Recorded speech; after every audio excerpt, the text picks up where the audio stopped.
तो हेलो जी, आज हम बताएंगे कि बड़े घर की छोटी बहू सीरियल में क्या होने जा रहा है। बड़ी हवेली की कहानी एक नया मोड़ ले आती है जब अनम की सास उस घर पर ही रोक लेती है, जबकि वो लोग आमना की डांस परफॉर्मेंस देखने जाते हैं। अनम सबको नज़र बचाकर चुपके से ऑटोमेटिक पहुंच जाती है, जबकि आमना मुकाबला जीत जाती है। वो सब के सामने ऐलान करती है कि इसकी जीत का असल क्रेडिट इसकी चाची अनम को जाता है, जो वहीं मौजूद होती है। नचीज़ अभी अनम को स्टेज पर बुला लेते हैं।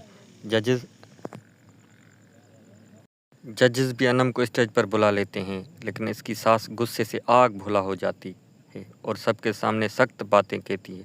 साथ ही कहती है कि अनम अब इस घर में नहीं रह सकती। अब देखना यह है कि क्या अरशद अनम को इसके वालिदैन के घर छोड़ आएगा या उसका साथ देगा।